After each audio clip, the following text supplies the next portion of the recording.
Namaskaram. This is 72 years after independence.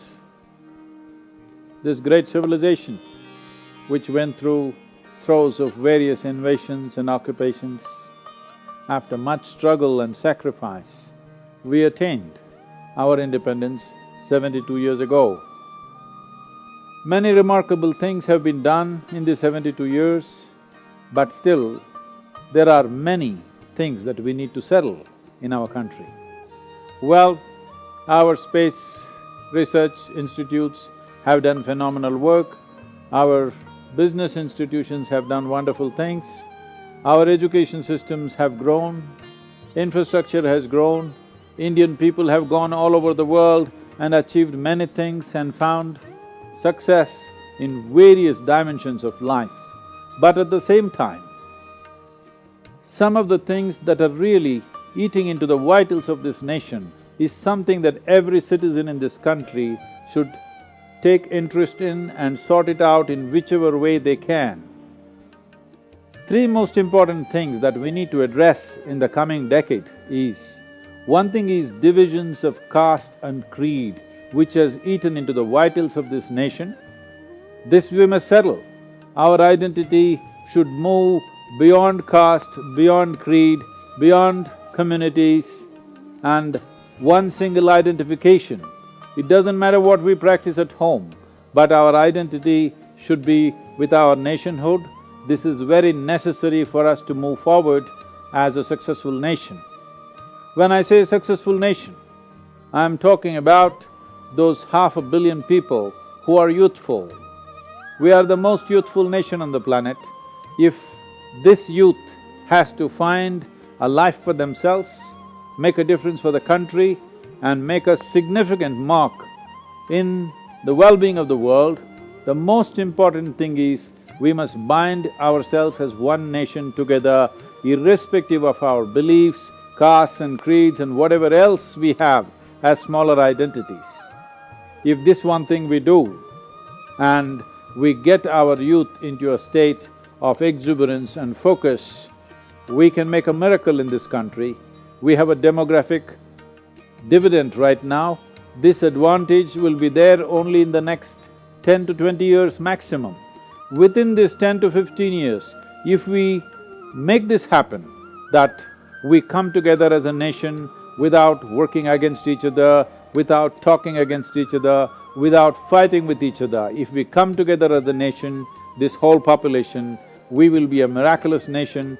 We have the potential, we have the intellect and we have the capability, and the world is looking up to us to show the way in many ways. In the sense, today everybody in the world is looking at India as the future success of this world. One of the greatest successes of the world in the coming 20 years is going to be India, but we have to make this happen. This is not a prediction, this should be our plan. The next thing is corruption has eaten into the systemic vitals of our nation. Well, many things are being done right now. One of the most important thing is we must bring technologies into every aspects of transaction. Every aspect of transaction, from a birth certificate to death certificate to banking to everything, if it comes under technology, the room for corruption will be gone, the efforts are being made, the people should cooperate and we should go ahead of the government and make this happen, because this is in our interest in what kind of clean atmosphere we live in, because corruption is not just about money, it takes away the basic human dignity of existing in a nation. The next thing is, there are dangers of terror and external aggressions, which I request the government and the agencies and the people to be alert that we never let these things happen to our country once again. We should not forget the atrocities that have happened to us throughout the last 1,000 years, particularly last 250 years. But it is very, very important that we are not resentful about what has happened to us in the past. It is very important that the experience of pain that a culture has gone through should transform itself into a wisdom, not into a wound in our lives. When something hurts us, we can either become wise or wounded. we must become wise and see that this experience leaves us in a mature state, that we will create a nation and a world that will be worthy of future generations.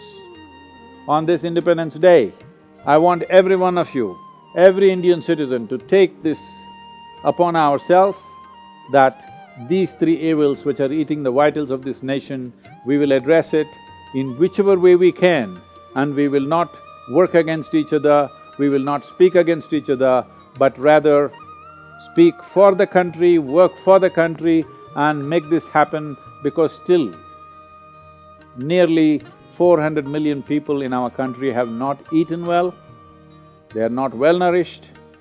This must happen. If this has to happen, a collective action of togetherness and nation building needs to happen. I beseech every one of you that on this 72nd Independence Day, we must commit ourselves to ensure that those unfortunate people who are not even getting the basic nourishment in this country, we must ensure in the next 5 to 10 years, this situation must change.